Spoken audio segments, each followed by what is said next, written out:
joining from New York, and good afternoon, good evening for for others joining from elsewhere. My name is Sarah Ganter. I'm a project director at Global Policy Forum, and I will be your moderator today. I will try to be a little bit strict with the time. We have 1 hour roughly. And yes, welcome to live from New York, Progress or Paralysis at the UN Financing for Development Forum.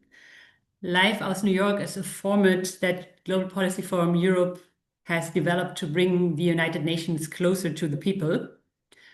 This is the first time actually that we are broadcasting in English to make it accessible for a global audience, but also because travel restrictions mean that it has become more difficult for citizens from some countries to join the to attend events at the UN in New York. It is our aim to shed a light on UN processes from a variety of different perspectives.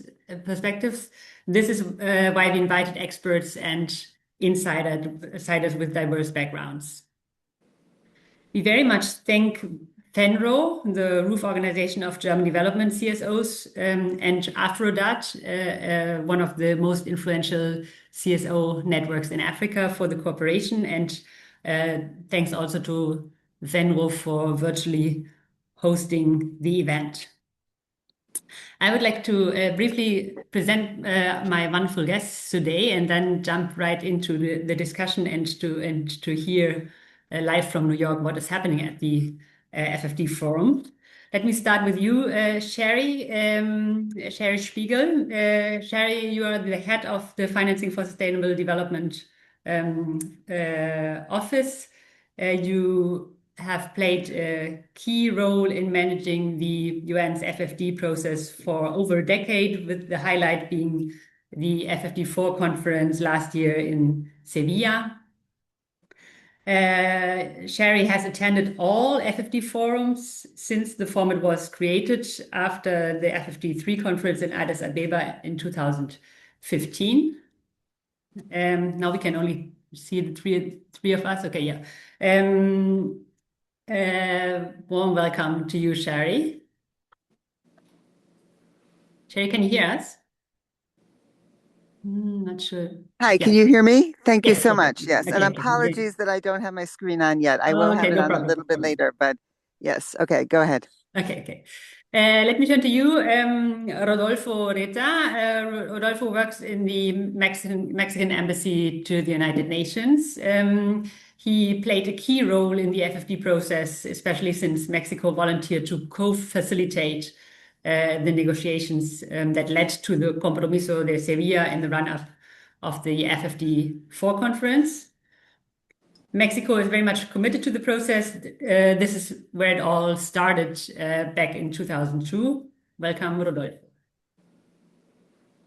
Martina Metz is in charge of the work on FFD issues, as well as relevant institutions at the German Federal Ministry of Economic Cooperation and Development, the BMZ. And not just for the FFD process, but also for the World Bank and other multilateral development banks. That's right, Martina? Yeah. Yes, she and her you. team, she has many years of experiences in related topics, and she and her team steered Germany through the Sevilla negotiations. Like many others, she is playing the double. She just came from the spring meetings of IMF and World Bank and is now here in New York at the UN FFD Forum. Welcome, Martina. Thank you so much. Thank you for having me here. Thank you for being here. Last but not least, Diana Mochoge. Diana is an expert for debt and tax issues at AFRODAD with over a decade of experience. AFRODAD, as I said, is one of the most influential CSO networks in Africa and globally. And with their campaign, Africa as a Rule Maker, they constantly push governments to drive reforms, including at the UN. Welcome, Diana. Thank you very much. Now, very last but not least, my colleague Bodo Ellmers. Bodo Ellmers is my colleague at Global Policy Forum Europe. where he is Global Policy Forum's Europe's lead for financing for development. Most people should know him from his blogs and briefing papers. He is a true FFD process veteran. He has attended 3 world conferences in Doha 2008, in Addis 2015, and in Sevilla last year. And he also has attended all FFD forums since Addis. Only Shari, you can compete with that. So very warm welcome to all of you. Very warm welcome to those of you listening in from all over the world. Let us jump right into our broadcasting from New York. Let me start with you, Bodo. What happened so far at the 2026 forum? Why is this forum special? Please share your insights. Yeah, hello everyone. Welcome to live from New York, also from my side. We've almost reached halftime at the 2026 Financing for Development Forum. As most of you know, this is a format that the United Nations holds every year. It's one of the big forums under the Economic and Social Council. But this year is, of course, a special year because it was the first year. It's the first year after we had adopted the Sevilla, Compromiso de Sevilla, the big global new agreement on a global financing framework last year. So actually the mandate or the role for this forum was all about implementation. It was all about operationalizing the Compromiso de Sevilla, maintaining the political traction that came from Sevilla and taking things forward. Then, of course, when the negotiations had already started, the preparation had already started, a number of events had happened that came as a bit of a shock for everyone here. One was, of course, the escalation of the Middle East conflict with all the implications it had with rising energy prices, rising fertilizer prices, and the impact. And the second was also that the OECD released the new figures for official development assistance for 2025. And I mean, as we see on the stock market, it was a negative surprise. I mean, while everyone already expected that ODA, official development assistance, is gonna fall, it dropped by 23%. So these were 2 events which influenced the preparations here and which also featured very much in the negotiations or in the statements in the first 2 days, and I think which also derailed a little bit the negotiations on the outcome document. So in many years before, we had an outcome document very much agreed and adopted before the forum even started. Now it all looks a bit, it's a bit unclear at the moment what's going to happen with the outcome document. I guess the colleagues can also comment on that later. Yeah, I mean, as I said, it's now the beginning of day 3. It's usually a whole week here. I mean, we saw the opening panel with statements from the UN Secretary General, Antonio Guterres, opened the forum, which I found quite good, quite drastic statement, also reminding the he made very much the relationship between conflict and development, and he very provocatively said that countries nowadays spend more on the instruments of death than on the foundations of peace. I mean, making clear that at the moment many countries shift resources from development to military spending. That was quite impressive.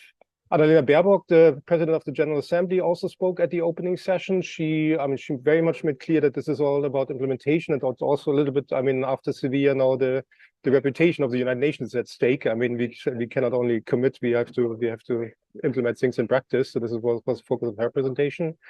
And then, yeah, I mean, we had the ministerial segment took place in the first day also. I think attendance was okay. I had hoped that there more countries would attend on a ministerial level. So I think it was slightly better in the preparations to Sevilla. You always notice that that after the summit, you lose a little bit political traction when the summit is upcoming. But I mean, also there, very good statement. And then we also yesterday we had the first thematic. I mean, one of the formats here is in the dialogue with the Bretton Woods institutions, where also the executive directors from IMF and World Bank come over to the UN and talk to the UN delegations here, which is quite an important format because I mean these institutions are quite disconnected sometimes. So this is a format that creates coherence between the work of these organizations. And to be honest, I missed most of this dialogue yesterday because at the same time, of course, lots of side events take place, and I think most of the many interesting things, or the more interesting things, actually happen at the side events, including, I mean, yesterday I went to the launch of the Borrowers platform, the New York launch. It was one of the key innovations where borrowers, trying to coordinate better, to shift a bit the power balance between borrowers and creditors in the lending game. Also, a new network of national focal points for financing development was launched here. This is important to create coherence on national level, because often the ministries, development, foreign finance ministries don't coordinate so well. So the focal points should fix this a little bit. So lots of these things happen here at the site. So it's actually a huge forum, a huge fair, and yeah, you often don't even know where to go because so many things happen in parallel. And I pause here because of course we have many other participants, and yeah, I pause for now. Yes, thanks, Bodo, for this first insight. Let me turn to you, Shari. I hope you can hear me. Shari, following the FFD4 in Sevilla, the FFD forum takes place for the first time in a new format. What is good about that, and how far does this create a more effective FFD forum?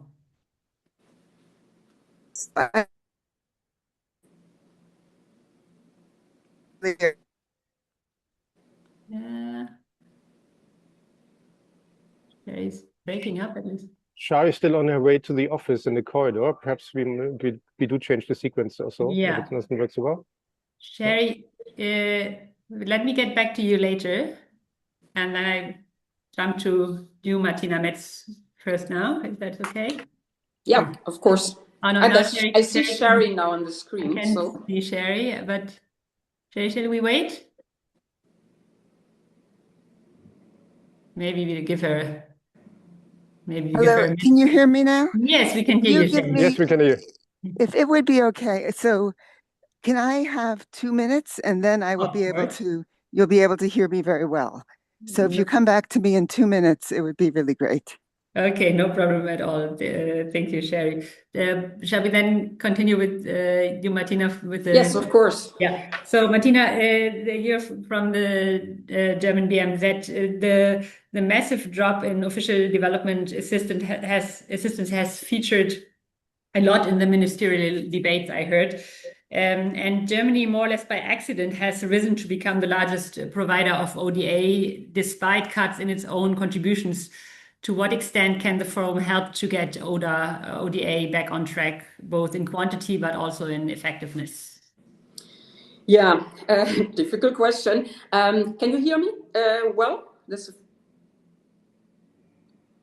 Hello? We can hear you very well. Yeah, okay, perfect, because I had a strange sound I was hearing. Yeah, no, thank you very much. Let me start with one or two sentences reflecting. I know we have time constraints, but nevertheless reflecting on the forum. As Bodo said, we have this is the third day, and also following up on what Bodo just said. Of course, it is not easy to maintain the spirit of compromise we achieved in Sevilla. Since Sevilla, conflicts have been multiplying, and I think we all can see the effects, and especially the poorest country, of course, suffer most in this case. And so this is it is a bit a different setting for the reasons Bodo explained than in Sevilla. Nevertheless, I'm really excited and very encouraged, I must say, by seeing the strong commitment of representatives from the south, representatives from the north, from civil society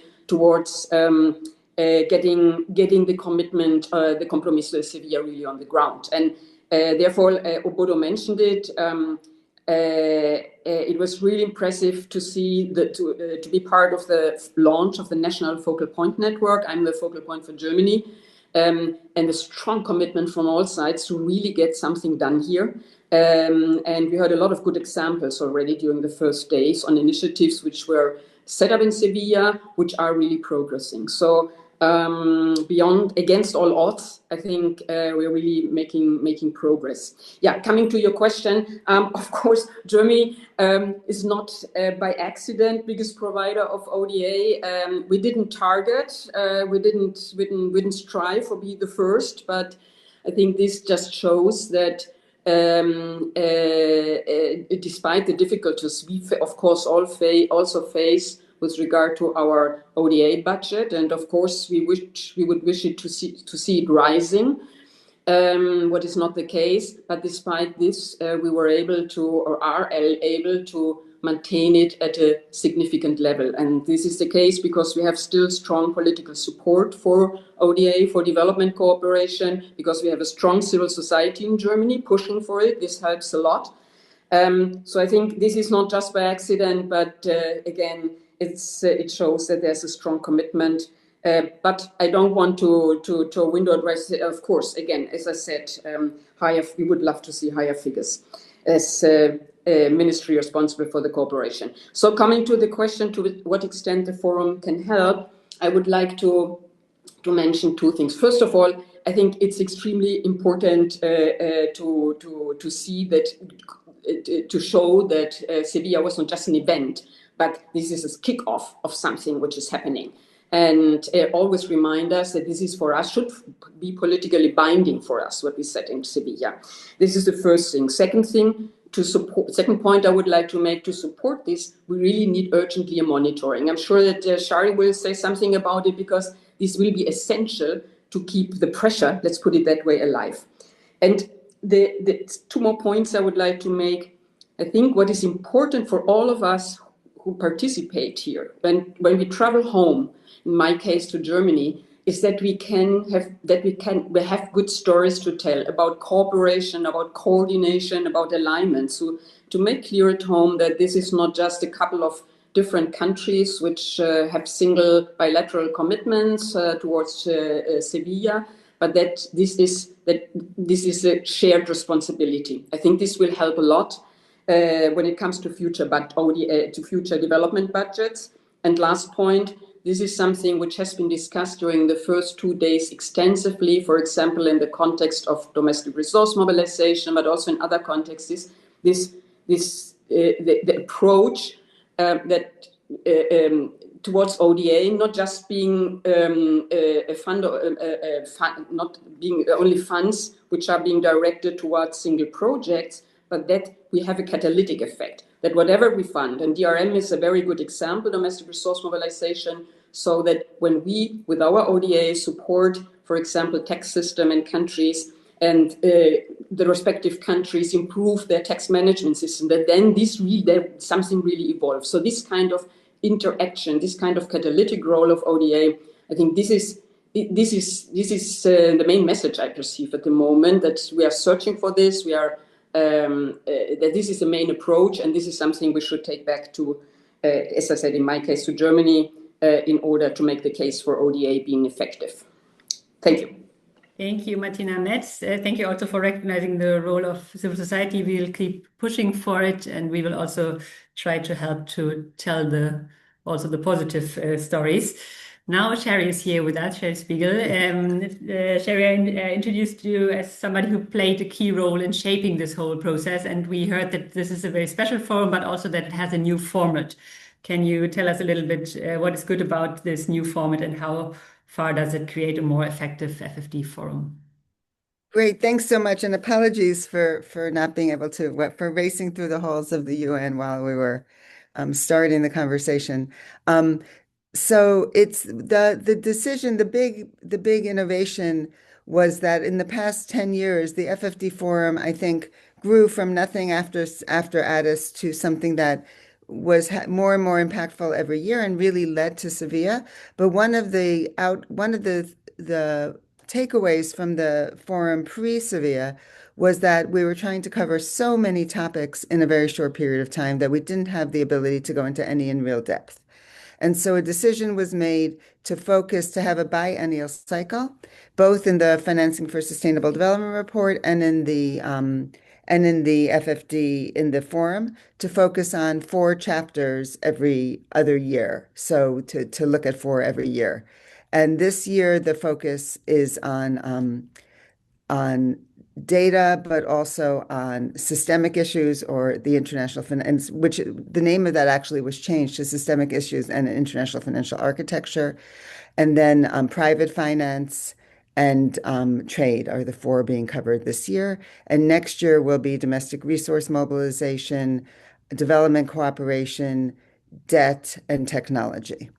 And this gives time to have a deeper discussion in each of these topics. both so that we can look at both the political side of each topic and the analytical side of each topic. And hopefully we will see the outcome at the end of the week, but I'm hoping very much that this will really give a chance to, if we're talking about implementation, we really have to go deeper than just keeping things at a very surface level. Of course, financing for development is a holistic agenda.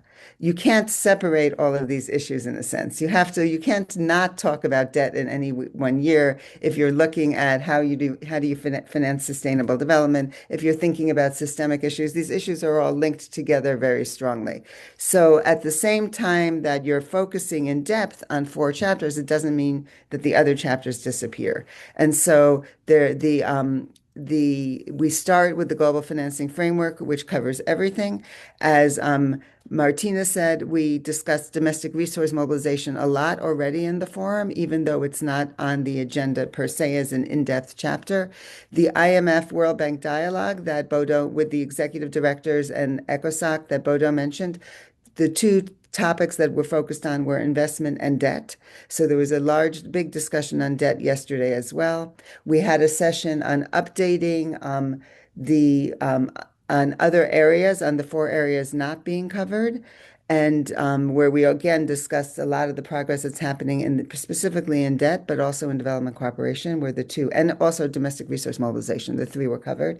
So I think that the goal is to be able to look at the whole agenda, but still have the time to go in more depth into some of the specific chapters. I think one last comment, there are 2 other innovations. One was that there's a separate discussion with the with the political bodies of the WTO and UNCTAD and ECOSOC on trade. So it's pulling the trade issues out to have a special discussion on that as well. And then finally, there was a launch, as Bodo said, of the National Focal Point Network. And we're thinking in the future how that network is going to also help to shape the forum going forward. But I will stop here. Thank you very much, Shari. I will get back to you in the second round. Rodolfo, let me turn to you. Mexico has played a key role in the FFD process since it hosted the first meeting in Monterrey. And you just hosted the Friends of Monterrey retreat in Ciudad de Mexico. What inspired you there, and in what way did this retreat stimulate this year's forum, or the forum? Thank you very much, Sarah, and thank you very much, everyone. Good morning from New York, and let me first begin by saying that, with Mexico believes that the FFD agenda is very special, that it started in Monterrey. We feel a certain responsibility on it to support it in many shapes and forms, and the retreat of the Group Friends of Monterrey is just one of those efforts that we have. Of course, thanking the governments of Germany and Switzerland who co-chair the group with us and who make this possible as well. I believe that this retreat was more special, I would say, that the previous ones. I know that last year we had one focused on the FFD conference in the run-up, but I think that this one, there was a lot of excitement because we were meeting for the first time in an informal setting outside of New York to brainstorm on what we could implement and what we could achieve on the follow-up of Sevilla.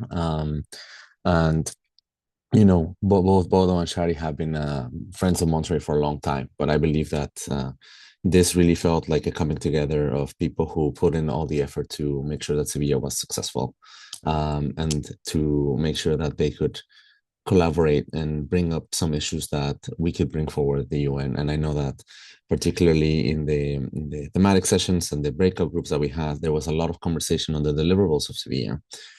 We had a lot of participation of agencies, of other IFIs who came and gave us updates on where they were in some of the compromisos deliverables, which was great. And it also fostered great exchanges with member states and civil society to kind of have this first instance discussions on, if those deliverables are coming together, then what can we do as an international community to help shape them? And I know that Bodo and Shari mentioned a couple of them, but it was great to get updates on the trade front from UNCTAD. It was great to have Shari explain to us what the updates on the working group on lending and borrowing was, and the national focal points. And it's these kinds of moments that allow member states to also feel a certain way and closeness to the process. It's one thing to be negotiating in the room and talking to capital. It's another to be in a very informal setting amongst friends, and being able to voice your ideas and voice your perspectives on what can work and what doesn't.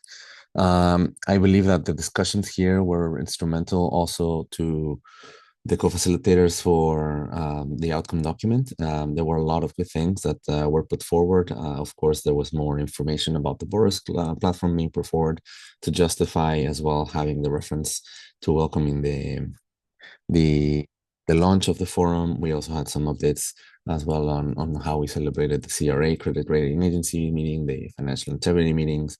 So follow up on some of those meetings that we mandated in Sevilla. And I believe that also the relationship with the IFIs was something that was put in Mexico as a key part of the follow-up. I know that we had the support of both the IMF and the World Bank, but we also had OECD, who plays an instrumental role in the IDC architecture front. So it was great to have them also come and brief us a little bit on the review process. And I believe that in these discussions you've heard this week, particularly the ones with the World Bank and the IMF, you can still feel that the gap between DC and New York is coming together in the sense of it's shortening. There's more conversation, there's more dialogue, there's more openness. There's more excitement about what's happening in New York, making sure that DC is also involved. And I think that the retreat played a key role in putting all these efforts together. And I believe that from experiences of other colleagues, they tell me that this retreat felt more akin to those after Addis and before the pandemic, which is a great feeling to have, particularly when, sometimes these agendas and these conferences, once the adoption of the main outcome happens, they tend to have a decline. But this gives me hope that the FFD agenda is on the opposite side of the spectrum, and that coalitions of the willing are coming together, and that we can grow from here until the next time we meet, hopefully to review Sevilla, not to rewrite. But yeah, I will leave it at that. Thank you. Thank you. It's good to also hear some hopeful and optimistic words in these days. Thank you, Rodolfo. Let me turn to you, Diana. Can you hear us and can you speak? I know that you're in a meeting, but Yes, I can speak and I can good, hear you. good, Thank good, you very much. good. Diana, AFRODAD is running the campaign. I mentioned that in the introduction already. Africa as a rule maker for quite some time now. And indeed, African member states have taken a lot of initiative in the multilateral arena recently, especially at the UN. Rodolfo already mentioned the relationship with the international financial institutions. Why do African governments and CSOs prefer the UN over the international financial institutions and the G20? Thank you very much. And thank you once again for giving us this opportunity. So I'll just begin with the issue with the G20. As you know, the G20 is an initiative for restructuring debt, especially for countries that are in distress. But what we found is that it's exclusionary, it's unrepresentative, and it also perpetuates colonial power structures. As you know, the G20 is mainly led by the more richer countries. The voices that are represented there are mainly the creditor voices and not the lender voices or the countries that receive the lending. And then the G20 has been criticized for failing to deliver systemic solutions to crisis. And we saw this with Zambia. Zambia is one of the countries in Africa that defaulted on its debt in 2020. And the negotiations took 3.5 years for Zambia to actually successfully come out of the framework. And of course, we also saw that many countries that have experienced distress actually are reluctant to get into the G20 framework because, again, of the geopolitical friction and complex multiplicity of creditors, which has proven ineffective. And then also the voluntary coordination has failed to bring on board private creditors to provide comparable treatment. For the international financial institutions, we've seen that they're mainly creditor-centric. They do favor the creditor countries over the developing countries or the borrowing countries. And the voice and the participation of debtor countries is usually missing in most of these negotiations. We see this with unfair credit ratings, and even during the meetings yesterday and on Monday, we've had many countries talking about the unfair credit rating mechanism, which is actually favors richer countries, and also the credit rating downgrades countries, even in crisis, which is quite unfair. It's also biased and lacks objectivity, and they are not factual and neoliberal in nature. So because of this, there's no trust within the IFI system. So for the UN, we feel that it is able to eliminate these delays that are happening within the common framework, but also within the current structure.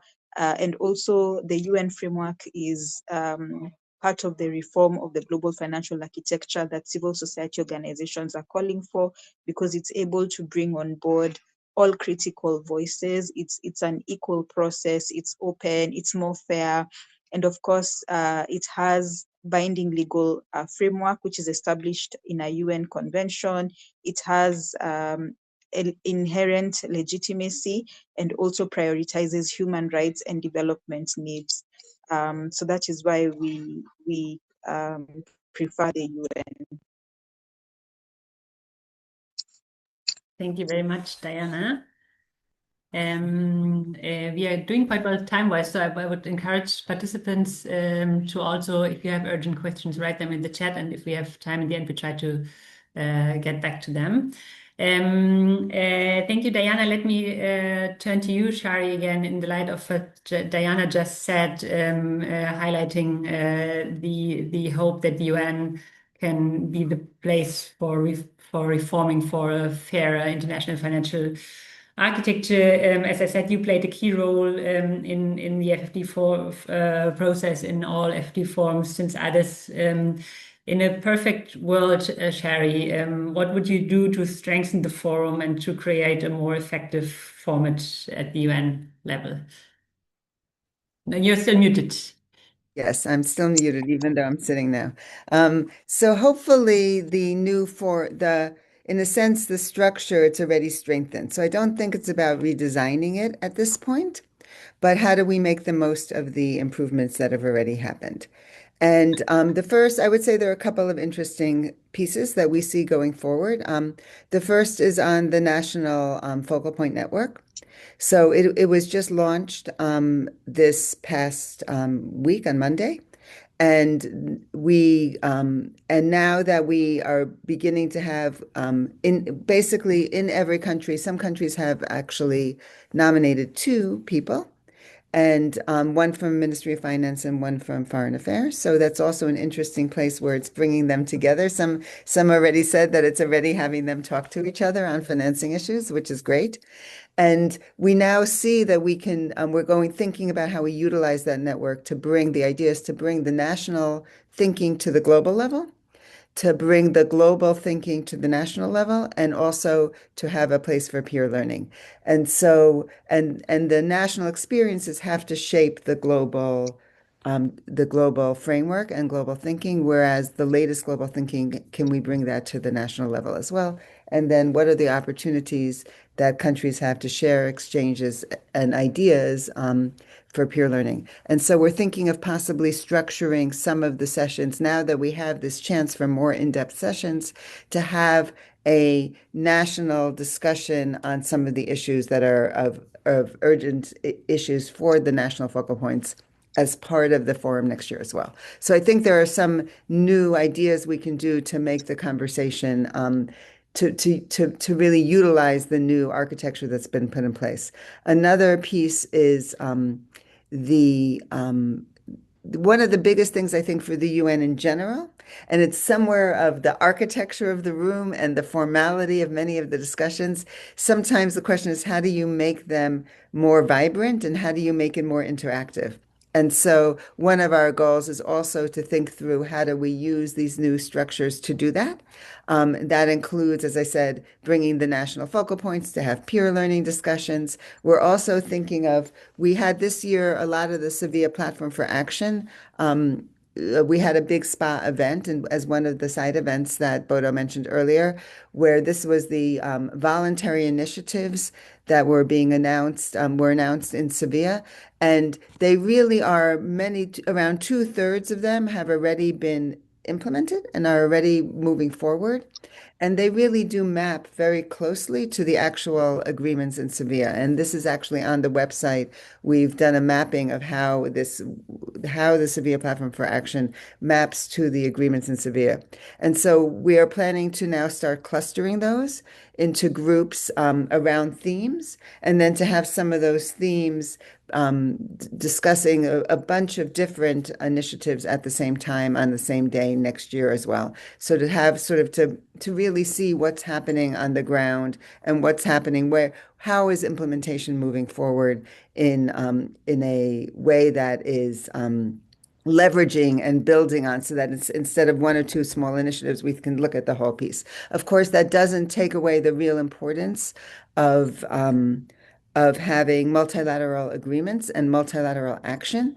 And so the formal parts of the forum will continue to focus on how do we build multilateral action in many of the issues that were where there was an ambitious agreement in Sevilla, maybe not as ambitious as some would want, but more ambitious maybe than we've had in a long time on issues of debt and other areas with the Borrowers Club, with the goal of having a UN process on debt and starting with a UN dialogue. That's still under discussion of when and how to move forward with that. But there are some, I think that we will be moving forward with some of that, and at least starting with the dialogue part. And so to really make sure that all of those different processes are integrated into the forum. And that includes the tax meetings, all of these different discussions that are happening, to bring them to discussions at the forum as well. And so the credit rating meeting, you saw that this week we had an update on what happened in that discussion, and to think about how we make sure that all of these discussions then come to the forum as a place for ultimately discussing the entire holistic framework together.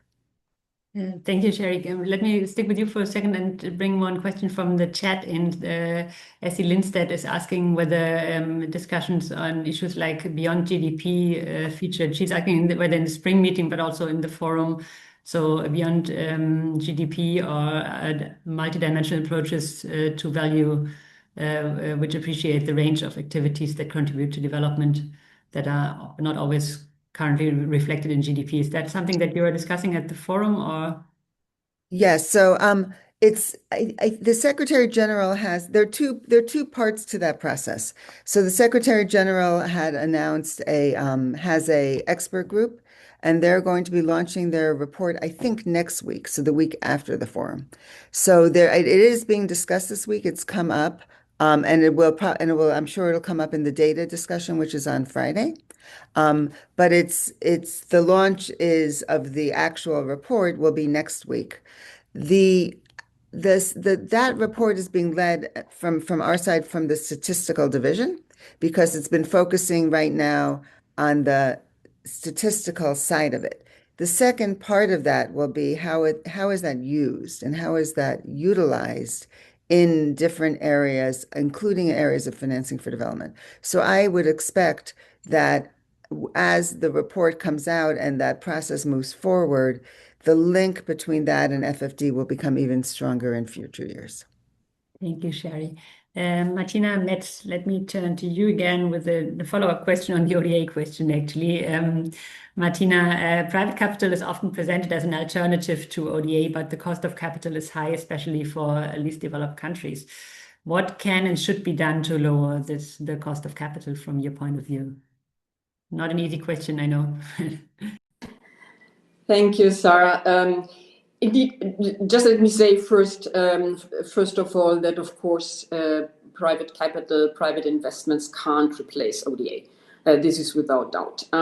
You mentioned earlier the spring meetings of the World Bank and the IMF, and in the margins of these meetings, we also had a discussion around IDA 21. This is the current phase of IDA, and the question, in view of additional needs we see, how to balance volume versus and concessionality, because there are trade-offs. And Germany very clearly voted for ring fencing grants and ODA and funds at high concessional terms for the poorest and the most vulnerable countries. So we need ODA, and we need high concessional ODA. This is without doubt. This can't be replaced.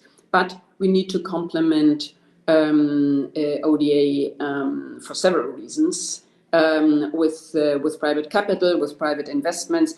But you are very right. The problem is that there is not the investments from private sources is directed to a couple of countries, but to many not. So there's a kind of risk aversion. We have a risk problem, and the costs of capital are high. We have to lower the cost of capital. So what can we do? I would like to start with the point Shari just mentioned, and regarding the credit rating agencies. And we very much supported the UN convening the special meeting on credit ratings Shari just referred to, because we think that, and this is our experience, that it's really worthwhile to talk with the credit rating agencies and with other stakeholders to force dialogue. In fact, some of you may know, Germany set up a new kind of conference format, the Hamburg Sustainability Conference, a couple of years ago, to provide space for discussing issues like the questions you just put around sustainable development. And in 24, so 2 years ago, we invited the credit rating agencies. For the first time we did that, actually. That was Moody's, in order to discuss the question if their assessments are really realistic or not. And we really had hot discussions. But the good thing is that Moody's said we will come again. We need to know more. We want to have realistic assessments. So they were keen to follow up on this discussion. And the other point, I think, which is really very, very relevant with regard to the rating, and the rating is relevant for the cost of capital, we know that, is the question of how to integrate climate and nature into the sustainability frameworks and in the rating systems. Because in the long term, the one question is to better reflect the growing complexity of heightened exposure to shocks, but also to find a way to trigger investments, long-term investments, which are climate and nature sensitive, and by taking this into account in a positive way in the rating processes. So this is a rating. I think this is really important. But of course, we have also other tools. Let me mention two of them. One of them is to really combining public and private financing, for example, with blended financing instruments. So to make sure that private finance is financing the right things, which means contributing to sustainable development by standards and by de-risking. I think this can really be a game changer to engage more here. And Germany, together with other partners, set up a new blending mode, financing mode in Sevilla. This is one of the commitments we have to live up to. And what is happening? The process is ongoing. And another trigger to lower the cost of capitals is, of course, also to work with partner countries in order to improve the local financial system, the regulatory frameworks. This also helps to lower systemic risk and to improve investment, to trigger investments. And the last thing I wanted to mention here is that we need more data. I'm convinced that the ratings sometimes, maybe even in many cases, do not really reflect realities because there is a lack of data, and which, in my view, leads to the fact to a situation where the risk assessment is not realistic. It's too negative, and so I think it is really very, very important that we engage in the dialogue with the agencies, but that we trigger more data, more information to help for better assessments, and I think this will help to lower the cost of capital. Thank you, Martina. Metz, for those of you who want to dive deeper into the discussion, also deeper into the discussion on cost of capital, there's also Bodo's paper, The Cost of Money, and I'm quite sure, Bodo, that you would also like to comment, but you have to wait until the end, until I call you for your wrap up. Let me first turn to you, Rodolfo, again. Martina Metz mentioned the systemic dimension. Also, Diana spoke about it. The so-called systemic issues, meaning the international financial architecture reform, are strong at the FFD process agenda. And what's from your point of view, what's the most important reform there, and to what extent do you see this reflected in a possible, to my understanding, outcome document of this year's forum? Thank you very much, Sarah. And just to start off, I agree with the starting point that one of the best deliverables that we had from Sevilla was the conversation with CRAs. I think that we at some point had a dialogue that was informal a couple of years ago that was sort of successful, but the conversation and the impact that it had kind of diminished up until the run up to Sevilla. So having that in the UN and recognizing that it's another actor that is closer now to the discussions here in New York is something quite remarkable in terms of carrying Sevilla forward. I would say that, you know, the so-called systemic issues, or IFA chapter, was one of the most challenging, particularly because over the past couple of years since the pandemic, calls for a reform of the IFA have gone stronger. I think that, you know, it's also the chapter that had a lot of the most heated debates, because we're not only talking about the UN requesting or calling upon IFIs, we're actually member states who have the same or similar membership in those IFIs that are calling for changes within those institutions. And some of them have to do with governance, right? And I think that, you know, we've heard here that there's some lack of inclusivity and lack of diversity in some of the platforms and some of the IFIs. And I think that Sevilla, what it did, it was valuable that we had this enhanced call to make sure that there's a geographical representation, that the IFIs take other perspectives into consideration, and that they also review some of their processes, particularly quota alignment, or maybe, you know, supporting more reviews of CAF. But if you look at it in the perspective of the outcome document, the chapter is not that long, but it does encompass most of the elements that were in Sevilla.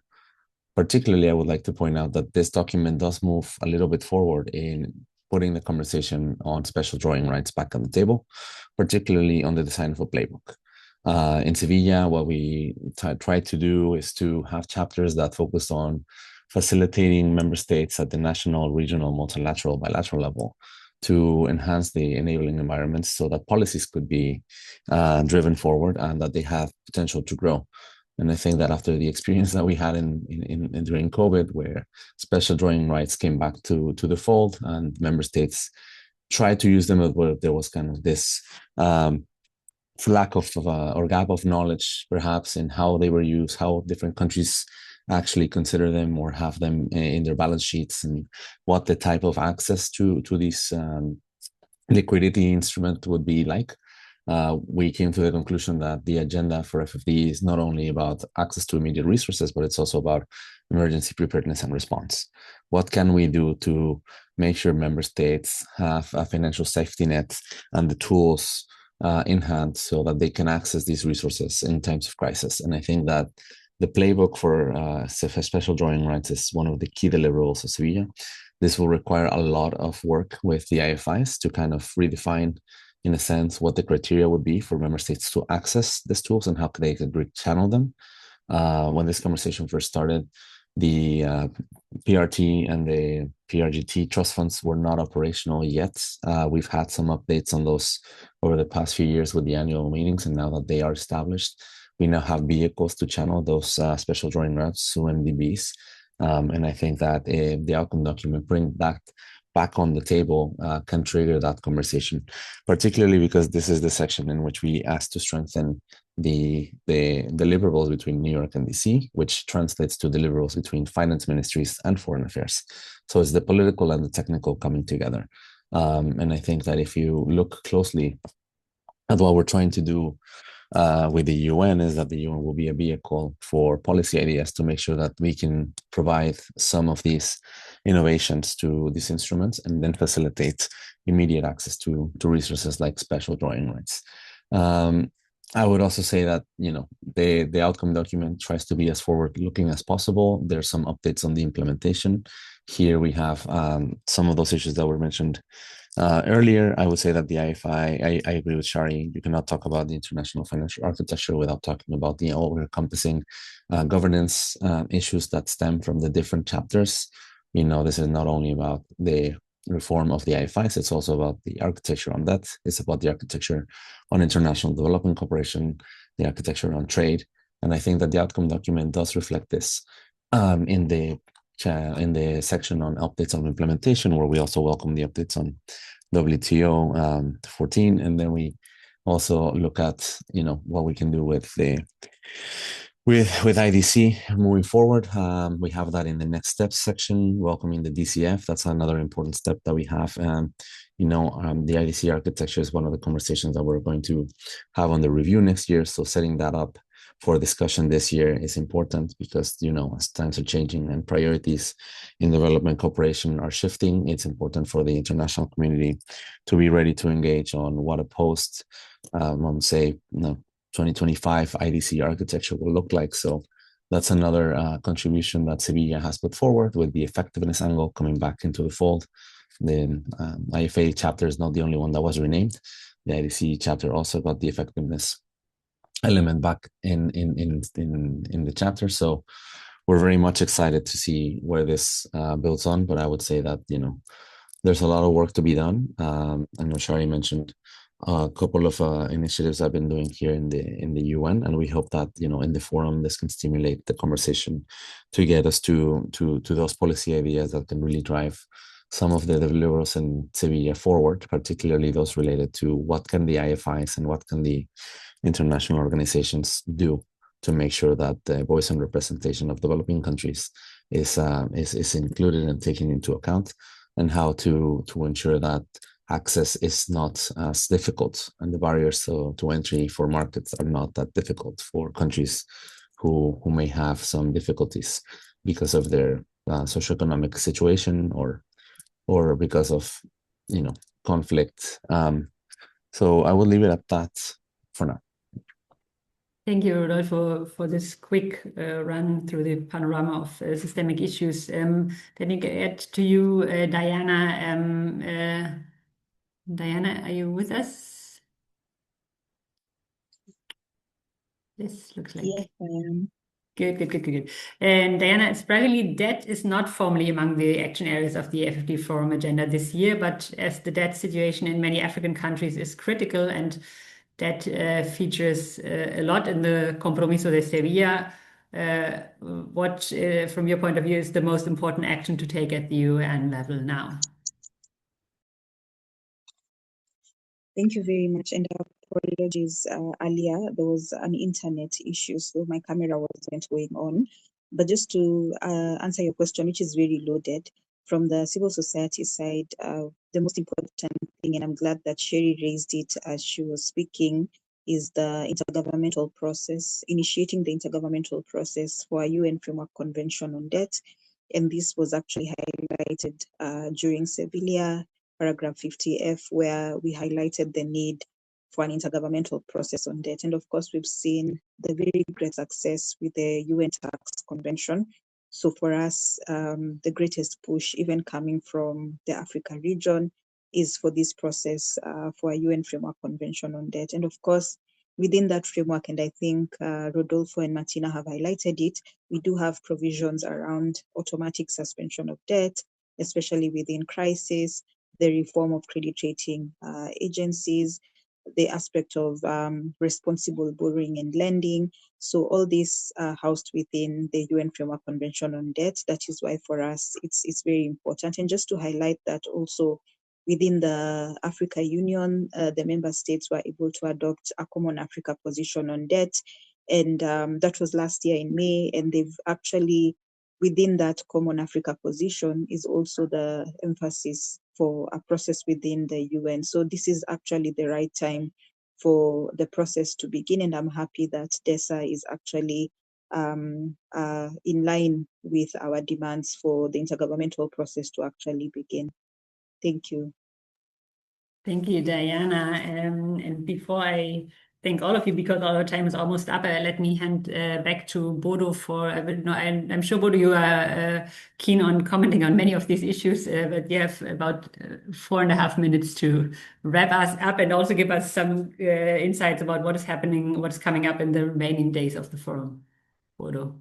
Yeah, just quickly 2 comments. I mean, on the cost of capital, I think cost of capital is a very good example on how the financing for development process actually impacts. I think like 10 years ago, the debate was all about the quantity of private funds to be mobilized. And in recent years, we had very much seen a shift towards the quality and the terms. And I think, I mean, the FFD process played a key role there, including also, I mean, it started after the COVID-19 crisis that also Shari's team launched a report, the IETF report, together with the other members of this research network on the financial divide between developed and developing countries, that the terms of access to private capital are actually much worse for developing countries. And this is where it all started. And then it was building up during the Sevilla process. And it was basically, I mean, this is how the FFD process managed to shift and influence the discourse. I find this is a good example. A second one also, I mean, Rodolfo pointed at that. I mean, often the FFD process stimulates reforms also at IMF and World Bank that wouldn't come from themselves, I find. I mean, it's like, because the balance also, I mean, you hear more voices from other countries here at the UN than in IMF and World Bank. You have, of course, much more the views and needs of LDCs, of small undeveloped states are much more reflected here. And I think this can also influence IMF and World Bank doing things that they wouldn't come from inside, basically. Yeah, we're running out of time. So indeed, I mean, we are at halftime now. So the 3rd day is about to start. Actually, what's next to happen is this brand new format. We're starting this morning with the new dialogue with WTO and UNCTAD. It's going to be quite interesting I think for everyone who followed the ministerial conferences. Trade is a quite politically contested issue at the moment. It didn't get easier due to the of course, to the let's call it supply chain disruptions due to the conflict in the Middle East. So that's going to be quite interesting. And then we're actually going into the focal areas that Shari mentioned. I mean, private finance, trade, and debt, data, and follow up are the ones that are going to be discussed for the remaining 2 days. And of course, I mean, perhaps the most interesting thing is that, I mean, to my understanding, the negotiations on the outcome document are not concluded yet. And some countries still, I mean, I'm not too unhappy about it because, I mean, for me, I've seen 2 of the draft versions and I was not happy about the level of ambition. So for that reason, I see that some countries protested or are still, share the civil society view that we could actually get out more of this forum. And I actually hope that in the remaining days, perhaps that we get some improvements to some of the paragraphs at least, so that we, make the best out of this opportunity. Thank you. Sarah, can I say one really quick thing? Yes, of course. Just to note that we as a Secretariat in DESA, member states lead everything for us. So just to say that we follow member states' lead. We do not push anything particularly, but we do follow up on implementation of the entire Sevilla commitment. For the entire commitment that was agreed to is what we follow up on. But we really do follow member states' lead in terms of how things move forward. So just to say, as a Secretariat, we always need to sort of feel I need to put that comment in as well. Thank you for this clarification, Shari, and thanks for all my wonderful guest panelists. Thanks for all of you, almost 70 people who stick with us most of the time. I think that is fantastic. To those who are there in New York, we wish you all the best for the remaining days, and we are very curious to see the outcome document and to hear more from the follow-up. Yes, so with that, thank you and have a good day. Bodo, you want to Thank you very much. Bye-bye. Thank you. Bye-bye. Thank you. Bye.